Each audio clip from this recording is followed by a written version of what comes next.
नमस्कार दोस्तों, कैसे हैं आप सब। आपका स्वागत करता हूं मैं एक और PYQ video, previous year question video में। और हम लोग देख रहे हैं मॉडर्न हिस्ट्री आधुनिक भारत के पिछले सालों के प्रश्न।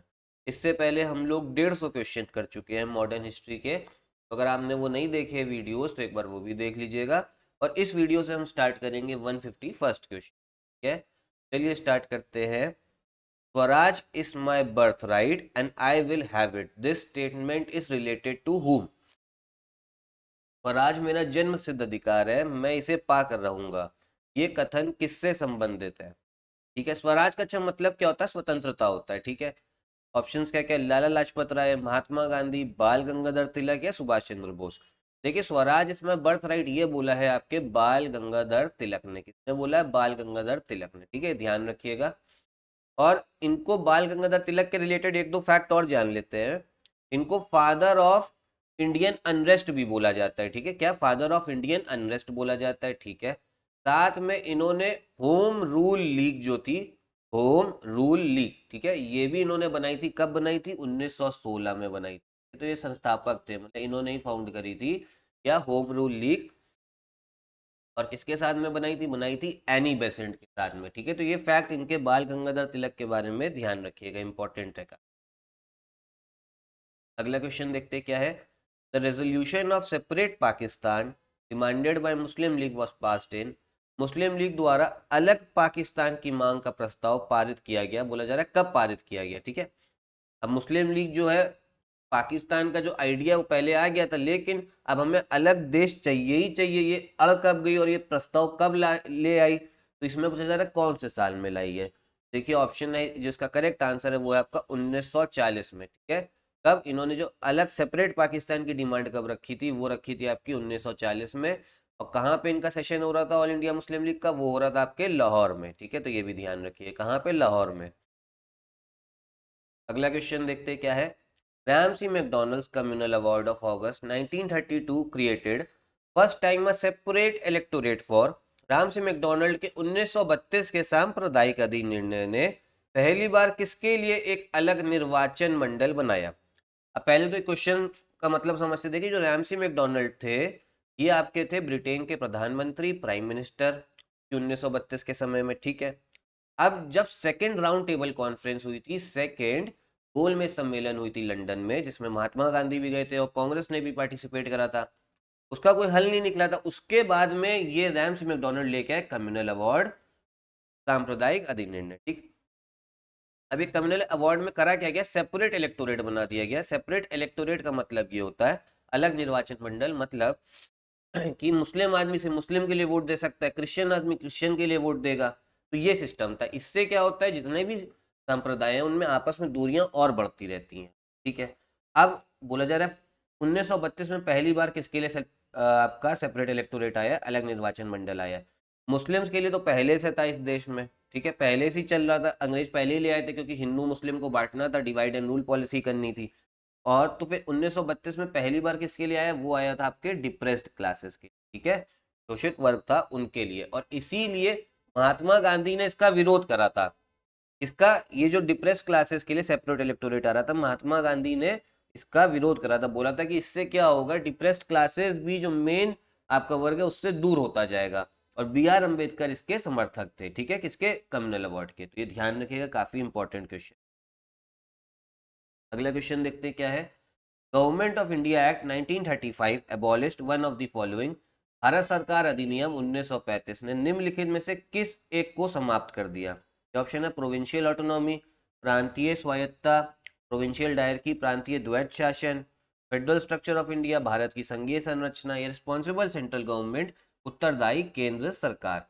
देखिए, था क्या? गवर्नमेंट ऑफ इंडिया एक्ट 1935 आया। अच्छा, एक चीज इसके बारे में भी ध्यान रखिएगा, जो हमारा संविधान इस समय बना हुआ है उसमें बहुत सारी चीजें इसी एक्ट से ली गई हैं। कौन सी? भारत सरकार अधिनियम 1935 से, गवर्नमेंट ऑफ इंडिया एक्ट 1935 से बहुत सारी चीजें ली गई। जब संविधान हम लोग पढ़ेंगे तब देखेंगे कि इस वाले पार्ट से तो काफी हिस्सा लिया गया है। अब बोला जा रहा है इसने किस चीज को समाप्त करा है? इसका जो करेक्ट आंसर है वो है आपका प्रोविंशियल डायर की, प्रांतीय द्वैत शासन। अब ये डायर की, प्रोविंशियल डायर की क्या थी? अब इसमें ये कर दिया गया था 1919 का जो अधिनियम था उसमें ये बोल दिया गया था कि प्रांतों में प्रोविंशियल डायरकी रहेगी। इससे था क्या, जो आपका राज्यपाल है, जो गवर्नर था, वो तो आप समझिए ब्रिटिश रिप्रेजेंटेटिव था। गवर्नर के पास में कुछ शक्तियां हैं और जो मंत्रिमंडल है जो भारतीय होगा उनके पास कुछ शक्तियां होंगी। मतलब एक राज्य में ये समझिए कि मंत्रिमंडल भी है और गवर्नर भी, उनको साथ में काम करना चाहिए। लेकिन करा क्या था, मंत्रिमंडल को कुछ शक्तियां दे दी थी और गवर्नर को कुछ शक्तियां दे दी थी। और जो गवर्नर को शक्तियां दी थी वो ज्यादा इंपॉर्टेंट थी, वो ज्यादा शक्तिशाली थी। तो इसी वजह से क्या थी, समस्या आ रही थी। तो ये थी प्रोविंशियल डायर की प्रांतीय द्वैत शासन। अगला क्वेश्चन देखते क्या है। Swaraj is made for masses not for classes. Swaraj जनता के लिए बना है, वर्गों के लिए नहीं। ये किसने कहा? तो बोला जरा किसकी स्टेटमेंट है ये? क्या ऑप्शन क्या है? सी आर दास, टी राजा गोपालाचारी, मोतीलाल नेहरू, या आपके गोपीनाथ साहू। देखिए, Swaraj is made for masses not for classes, ये बोला है आपके सी आर दास ने, चितरंजन दास ने। ठीक है, किसने? सी आर दास ने। अब इनको, सी आर दास को देश बंधु भी बोला जाता था। क्या बोला जाता है? देश बंधु। ये भी क्वेश्चन आपसे पूछ सकते हैं, इनमें से किसको देश बंधु बोला जाता है, तो आपको बताना होगा C R Das.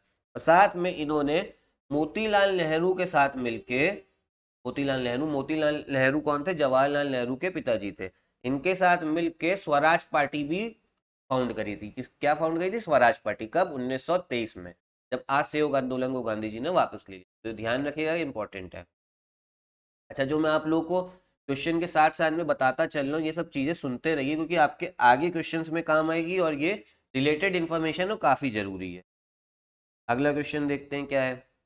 All India Congress committee pass resolution for quit India movement in the year. किस वर्ष में भारत छोड़ो आंदोलन के लिए अखिल भारतीय कांग्रेस कमेटी ने प्रस्ताव पारित किया? अब ये सब हम लोग को पता ही है कि जो भारत छोड़ो आंदोलन है उसका प्रस्ताव कब पारित हुआ? वो हुआ 1942 में। पता कैसे? क्योंकि पिछली वीडियोस में हम लोगों ने क्विट इंडिया मूवमेंट के बारे में बहुत विस्तार में चर्चा करी है। विस्तार में चर्चा, क्वेश्चंस बहुत सारे थे। तो कब ये प्रस्ताव पारित हुआ था? ये हुआ था आपके 1942 में। अगला क्वेश्चन क्या है। The formation of the Indian national government was announced on. भारतीय राष्ट्रीय सरकार, जो आजाद हिंद सरकार थी, इसके गठन की घोषणा की गई। अब जो आजाद हिंद सरकार थी, ये आजाद हिंद फौज जो थी, उसके उन्होंने अपनी एक सरकार बना ली थी अलग से। ठीक है, अब यही बोला जा रहा है किस दिन घोषणा हुई है? घोषणा हुई है वो आपके 21 अक्टूबर 1943 को, 1 अक्टूबर 1943, 1943 को। तो ये ध्यान रखिएगा। और इसीलिए हम लोग हर साल इस समय भी इस देश में 21 अक्टूबर को हर साल एनिवर्सरी मनाई जाती है। किसकी? आजाद हिंद सरकार की मनाई जाती है हर साल 21 अक्टूबर को। ठीक है, और उसमें हम सम्मान देते हैं किसको? सुभाष चंद्र बोस जी को। ध्यान रखिए। अगला क्वेश्चन क्या है। Swami Sahajanand was associated with. Swami Sahajanand का संबंध था, इनका पूरा नाम था स्वामी सहजानंद सरस्वती। ठीक है, बिहार के थे। अच्छा, इनका किससे संबंध है? इनका संबंध है आपका, जो बिहार के किसान आंदोलन थे, बिहार के किसान आंदोलनों के साथ में संबंध, पीजेंट मूवमेंट ऑफ बिहार। तो इन्होंने बिहार में जो बिहार प्रांतीय किसान सभा थी, अखिल भारतीय की बात नहीं हो रही, जो बिहार प्रांतीय किसान सभा थी, ये इन्होंने बनाई थी, स्वामी सहजानंद सरस्वती ने।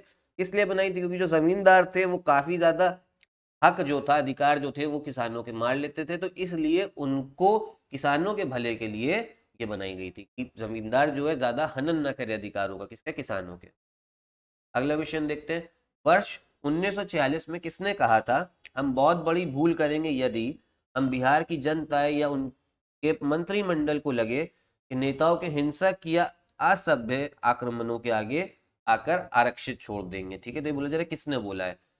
ऑप्शंस क्या? महात्मा गांधी, जवाहरलाल नेहरू, राजेंद्र प्रसाद, या सरदार पटेल। तो इसका करेक्ट आंसर है आपका सरदार पटेल। ठीक है, तो ध्यान रखें।